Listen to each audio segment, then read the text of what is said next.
So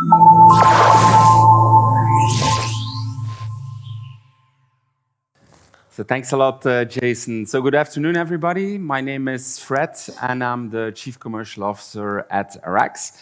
I'm here with my colleague Paul, who's in charge of product management, and more specifically on this product, which we would like to introduce to you today.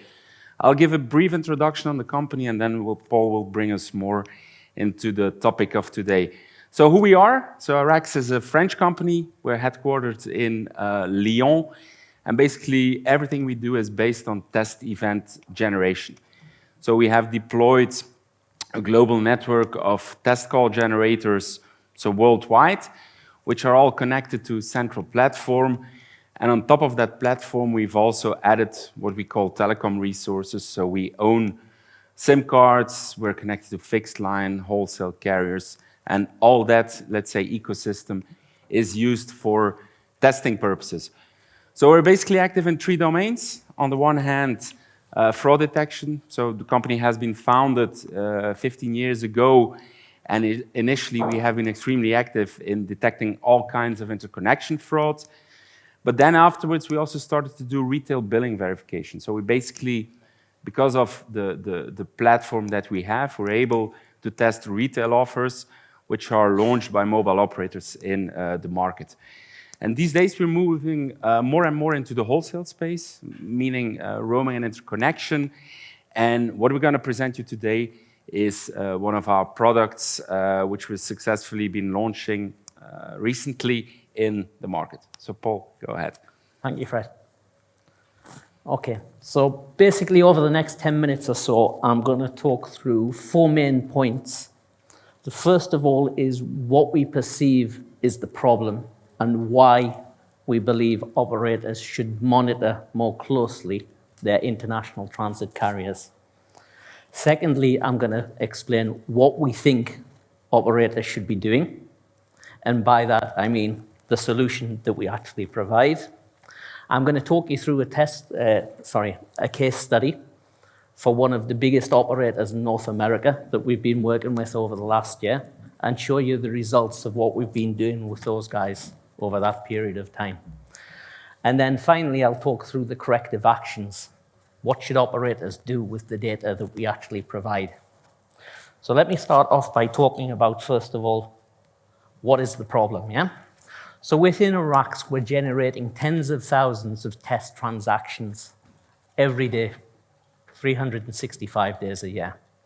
When we dig down into that data and start analyzing the voice segment of it, we can see very, very clearly when operators around the world are generating international calls, they're not always delivered in the way that the operator would expect. So in many cases, the CLI is not delivered. An incorrect CLI is delivered. No CLI is delivered. A distorted CLI is delivered, and so on, yeah? So why has that happened? Or it's not a new phenomenon. It's always happened. But what we've seen is over the last few years, the problem has got greater and greater and greater. And we believe the reasons for that is, first of all, the downward trend in international traffic. So we all know that international traffic has gone down severely since the introduction of OTT applications and so on, yeah? So based on the figures that I know and the operators that I work with, it's probably about 25% of the peak total that it was maybe 2013, 2014, yeah? So as a result of that, the transit carriers have been squeezed a lot. And although some of them have diversified into other areas, such as messaging and so on, this is the bread and butter. This is where they were making their real money. So the only thing they could do to maintain the profitability is lower their costs. So what did they do? They increased what we call the traffic blending. So mixing good traffic, clean traffic going through white routes with grey traffic. So the level of blending and the sophistication of blending that they carried out increased. So for every 100 good calls, they increased the level of bad calls that they terminated, yeah? From an operator point of view, they don't really pick up on this. Yeah? The current quality of service SLAs don't really pick it up. The operators, or the carriers rather, are very, very clever in managing that traffic and managing the level of blending so that it goes unnoticed within the current quality of service. So it's really difficult to detect, and the issues go unnoticed for a long period of time. So the operators end up paying far too much for their traffic. They end up with poor quality of service. So I live in Panama. I call Fred in Belgium from my Panamanian phone, and a European number comes up. So Fred doesn't answer the call. What happens as a result of that is not only could I be potentially overpaying for the traffic as an operator, but I'm losing retail revenue because that opportunity, that call, has not been answered.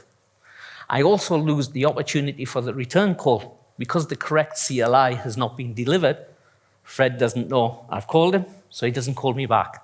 So I've lost both on the wholesale revenue and the retail revenue. So we estimate, and this is a very, very conservative estimate, that between 10 and 20% of the termination fees paid by operators around the world are inflated. And that's a really, really conservative estimate, in my opinion. So it's a significant amount of money. This is a multi-billion-dollar business still, even if it's 25% of the original peak in 2013, 2014. So what do we believe is the solution? What do we believe that operators need to be doing?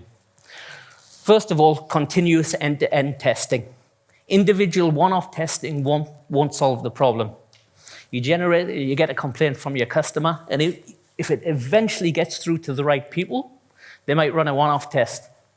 That test might be right, it might be wrong, but it doesn't give you sufficient information and evidence to go and challenge your transit carrier and say, hey, there's something going wrong here. So we need controlled tests where we know what we're generating, we know what we're terminating. And we need to do that on a continuous basis so that we can pick up the traffic blending patterns. We need to be able to generate actionable reports.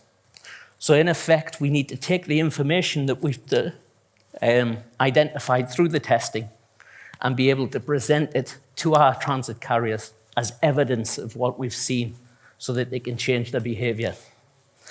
And the testing needs to be unlimited. Many times when we talk to our customers, they say, well, I've got a system, but I've only got so many tokens, I've only got so many credits, and I can't really do what I need to do. Yeah? So the testing, in effect, needs to be unlimited. You need to be able to test what you want, where you want, exactly what you need. This is just a quick case study. So this is something that we did with one of the top operators in the US.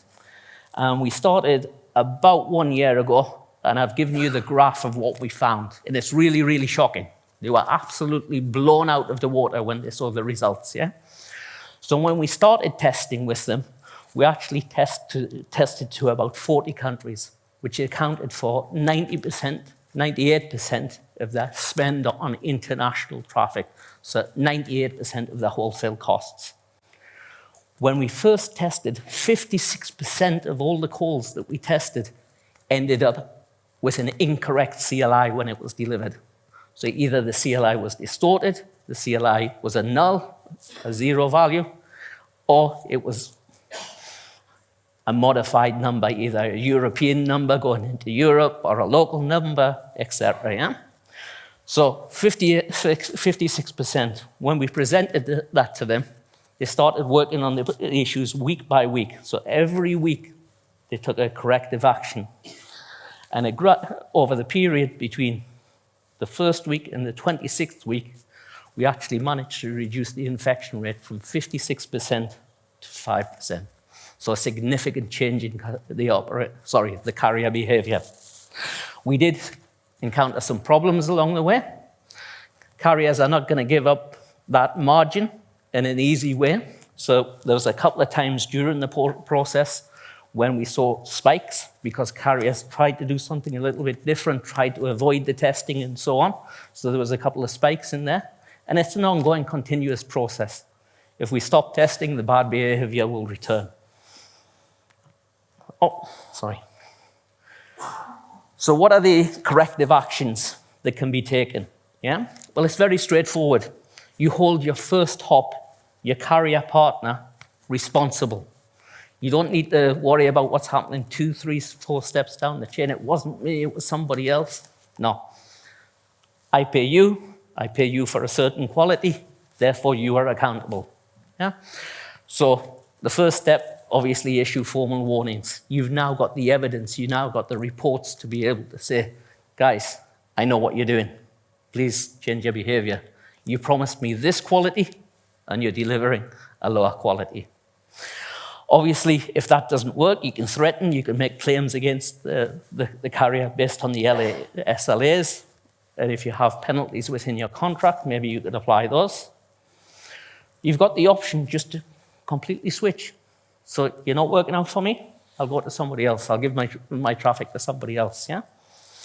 And in some cases, and we've seen this with some of our customers, they actually decide, you know what? If I'm only getting 75% CLI delivery instead of 95%, for certain countries, I'm going to have to live with that, yeah? But I don't want to pay top dollar for it. So I'll actually go back and I'll renegotiate my contract with the carrier. And I'll say, well, okay, I'll accept this, but I need to pay you a lesser amount.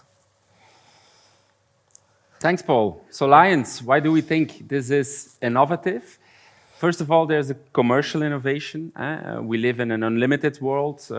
You mobile operators launch rate plans with unlimited SMS, unlimited voice. So we also go unlimited. So we just execute the number of tests that are needed to do it. Secondly, it allows you to do proactive testing. We've seen in the market that a lot of operators test indeed based on customer complaints. No, you need to do it proactively. So we launch a massive amount of test calls each day, do it in a proactive way. From a technical point of view, it also allows you to do more different test scenarios compared to the past. So you can proactively test new carriers which are not in routing yet, and then swap if needed. And last but not least, there's the business impact. As Paul showed, we have evidenced that there is a lot of issues and that you can decrease it as an operator if you take corrective actions. So that's it. So if you have any questions, I'm the good-looking guy on this side, and then there's Fred over here, yeah?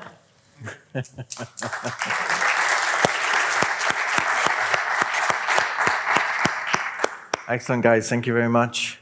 Who's going to be the first lion to ask the question? Come on in, Carlos. So, your customer is the network originating the calls, or yes, the network terminating? The network originating the calls. Originating the calls. So, obviously, in the past, we've looked at networks who are receiving the traffic, but this is also a problem that can be easily sorted out by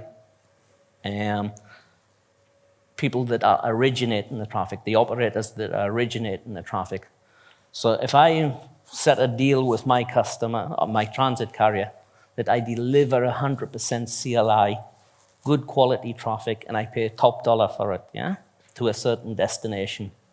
But my transit carrier is then blending the traffic, and I'm not receiving that level of quality, so only a certain percentage of the traffic is being delivered incorrectly. I'm actually overpaying significantly for that traffic. So that's point one.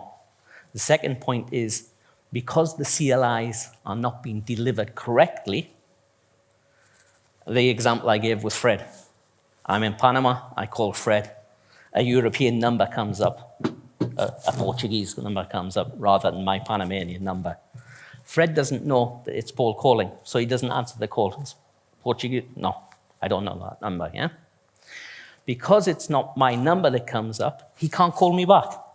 So my operator in Panama has just lost the retail revenue, and then it's also lost the potential incoming interconnect revenue from the call back. Yeah? So from a financial point of view, I've got 3 hits. I overpay if the call's completed. I pay for a quality that I'm not receiving. If the call's not answered, which is likely, I lose the retail revenue. And I also lose the opportunity to receive an incoming interconnect, yeah? As well as the customer frustration issue, because I'm saying, what's wrong with Fred? Is he sleeping? Why is he not answering my call? You know? So I'm getting frustrated, yeah? What does that result in many times, yeah? Operators are already suffering from the decline in international traffic. So rather than calling via voice, what do? I pick up the phone and I call them via WhatsApp. So it actually forces me onto an OTT, whether I want to use it or not, yeah? Unfortunately, I'm very, very familiar with that scenario. Good. It raises a lot of complaints on roaming, but I'm more used to seeing it as a service that we buy as a home network, as a receiving party of the call. Yeah. And one thing that, I mean, if I have to leave you with a challenge, I mean, I don't think it's something that can be sorted out, but I would dare to say that we already have the evidence of scenarios, because our customers complain. We already have the evidence of scenarios where the CLI is not being treated well. But when we raise that to our counterparts, they say, oh, actually, I'm commercial. There's nothing I can do. Okay, let me answer that. Anyone who attended Was Canada probably realized that one of the network was not Let sending me answer the CLI. that, yeah? Because that's exactly the scenario we're dealing with, yeah? When you have ad hoc customer complaints, yeah? And many operators, they don't even get to the right person, yeah? You know, they don't get through all the processes to the right person to deal with the problem. If they do get to the right person to deal with the problem, it's a one-off, yeah? Or maybe there's 2 or 3, or, you know, there's a limited number of complaints during the course of the month that you deal with on a one-to-one basis with your operator. And with your carrier, sorry. And generally, what happens is the carrier will brush that off. That was a one-off. That went over an overflow route. They've got all the excuses lined up, yeah? When they know fine well exactly what they're doing. But you don't have sufficient evidence to present to them and say, I know exactly what you're doing. So by the continuous testing, what we're actually doing is building that evidence and giving you the evidence to go to the operator and say, no, this wasn't a one-off. Out of every 10 calls you deliver, you send 1 this way, yeah? And you've done it consistently over a period of time.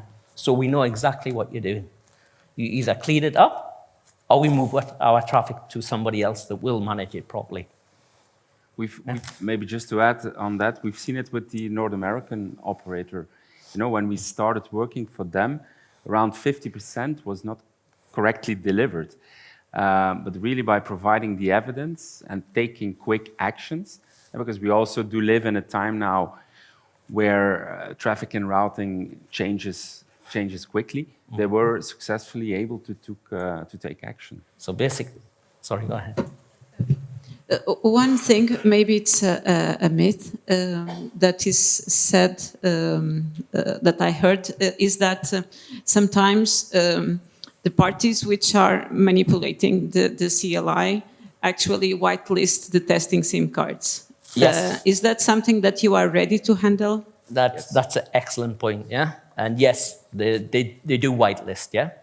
So we have a number of controls in place to avoid that, yeah? So based on the volume of A numbers and B numbers that we have, we don't generate significant amounts of volumes. We spread the traffic across all of the A numbers and B numbers, so they don't stand out, in effect, yeah?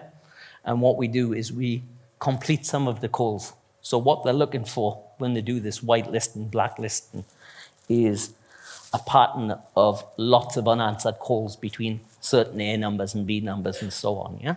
So that's the first kind of control. So, you know, it's all a game of cat and mouse at the end of the day, yeah? We're doing something to avoid their controls, and they do something, and it's a game that goes on forever, yeah?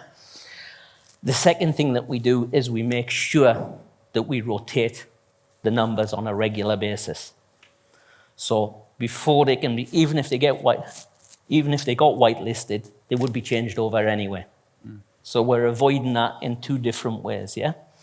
What we've found so far in our testing is when we change the A numbers and the B numbers, there's not a significant change in the level of infection, which gives us a good indication at the moment that the way we're managing the traffic volumes between the A numbers and the way we're disguising, just as the fraudsters use human behavior software, we're doing the equivalent on our side with our testing, yeah?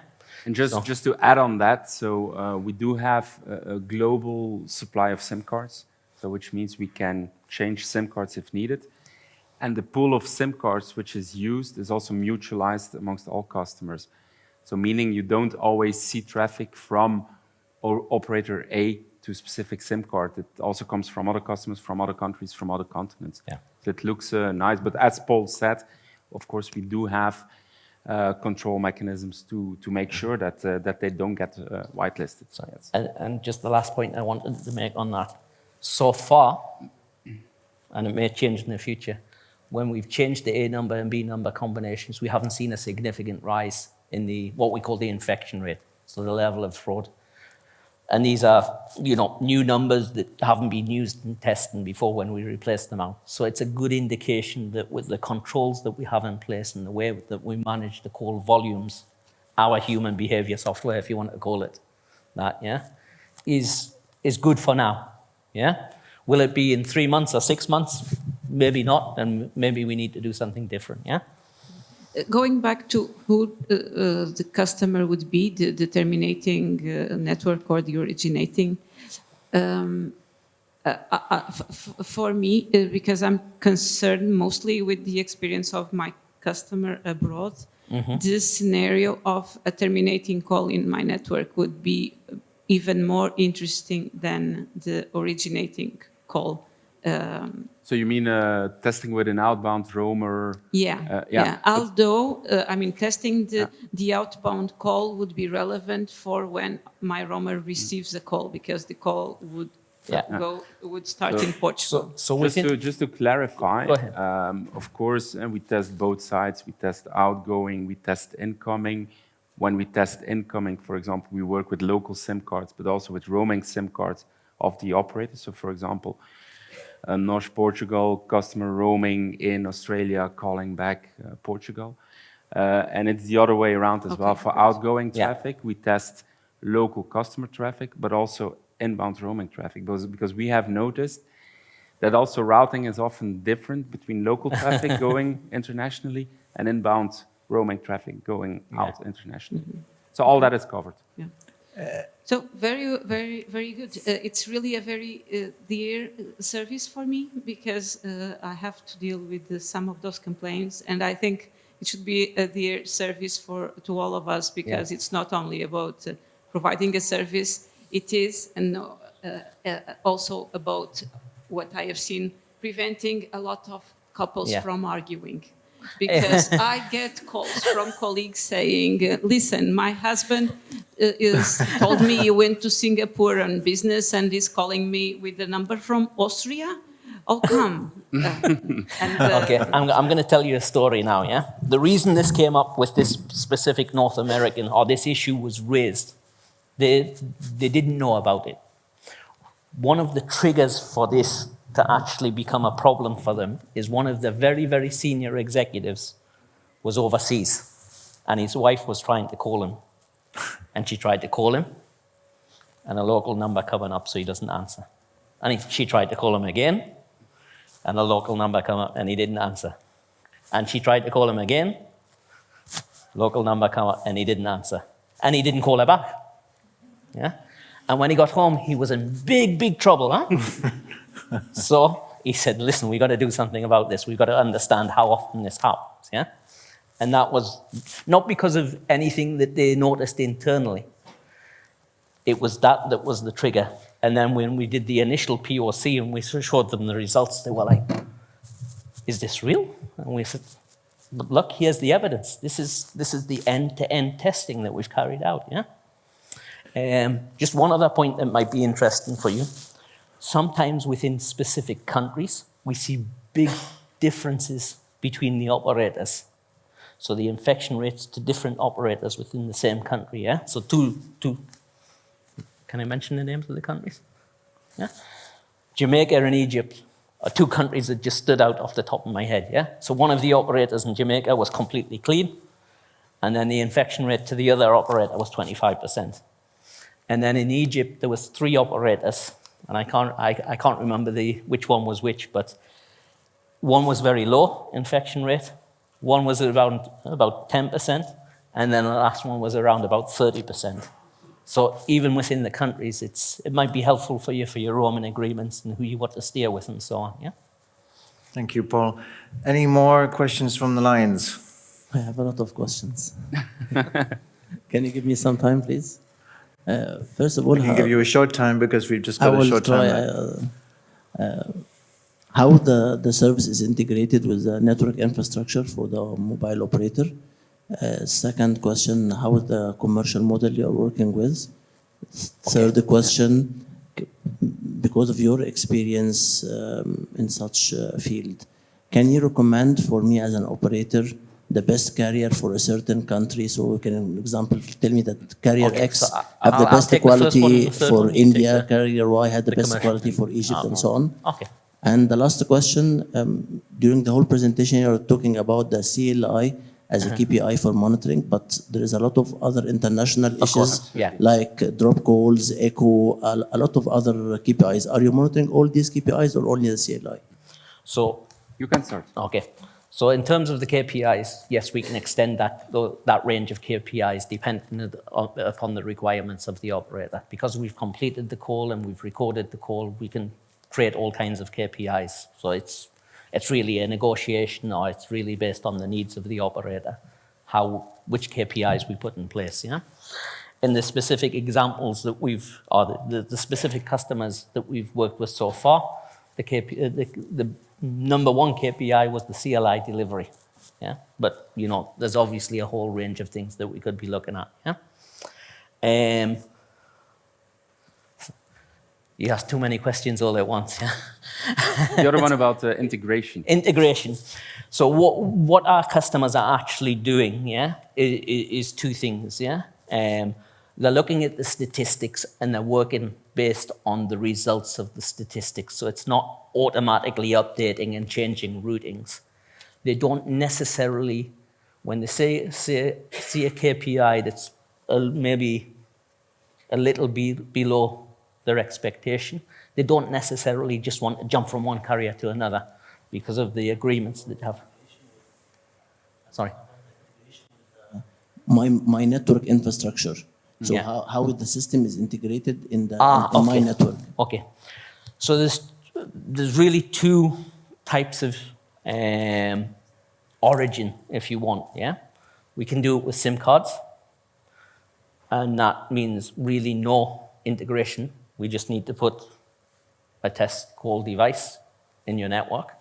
Because all the robots that we use, all the test event generators that we use are all hosted in data centers. So that's, from an equipment point of view, there's absolutely no integration. Yeah. All right. Or some of the operators that we work with, they want us to set up a SIP trunk. So we'll integrate a SIP trunk into your network and we'll generate the calls through the SIP trunk as well. Can you recommend for me a certain carrier for a certain destination based on your experience in the field? Yes, it'll come out from the reports that we produce for you on a monthly basis. So as Fred said, one of the things that we can do is test the carriers that are not currently in your routing table, yeah? So if you're unhappy with your calls to Jamaica, yeah? And your carrier number 1 is not giving you the service you deliver, you've talked to them, it's still not right. In the background, you can be testing one of the other carriers and maybe move over to that carrier if the price is right, the quality is right, etc., yeah? Yeah, maybe just to add on here, of course, because we perform this globally, we have an idea of performance of wholesale carriers Yes. towards certain destinations, so we can definitely provide advice on that.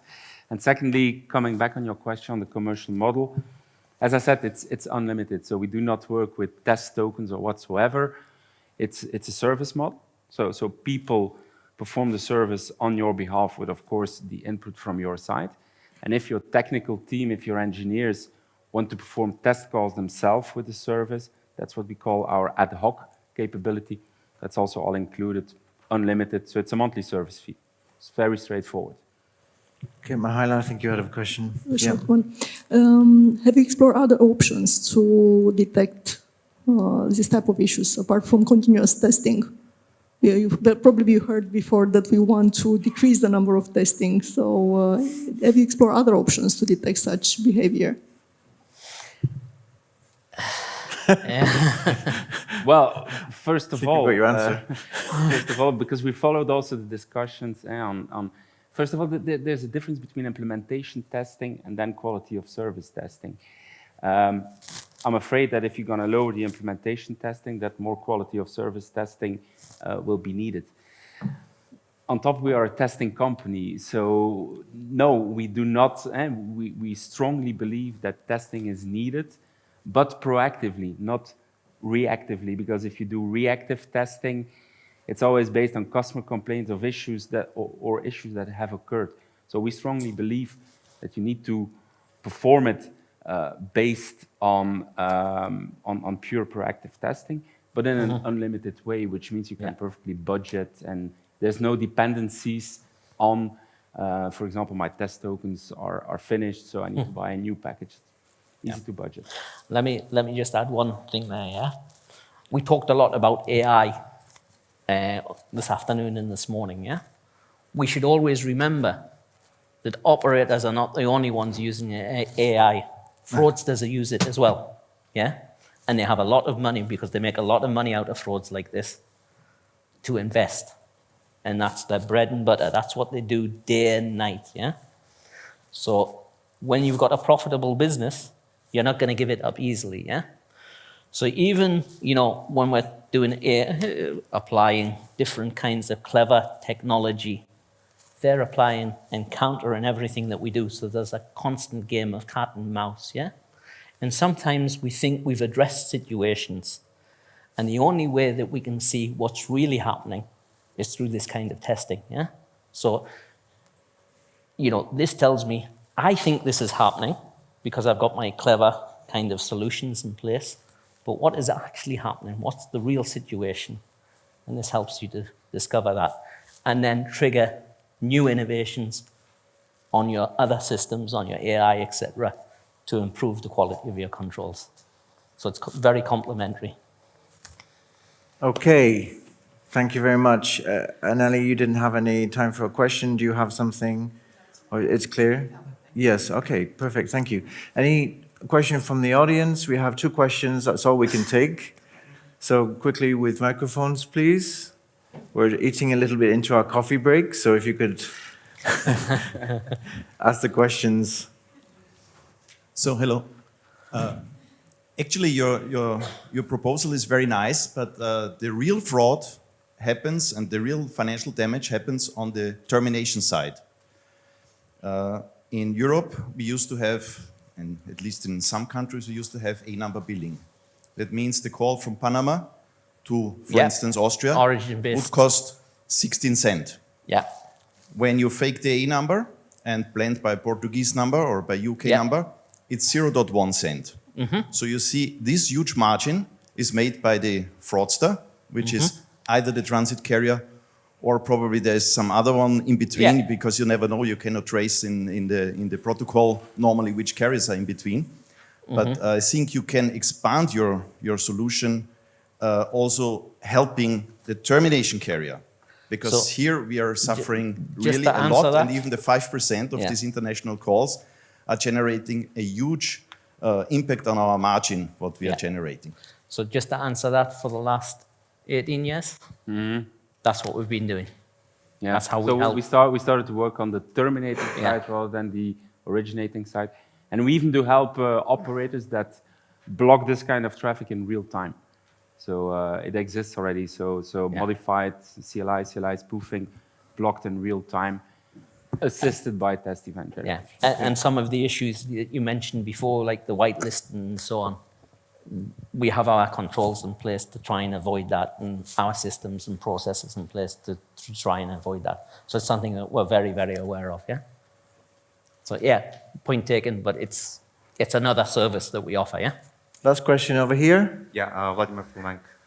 So you mentioned that you can also help with outbound roamers, but I don't understand how it works because I understand when you put in your SIM card or you're using a SIM card within the country and then trying to make test calls abroad and then you check the CLI.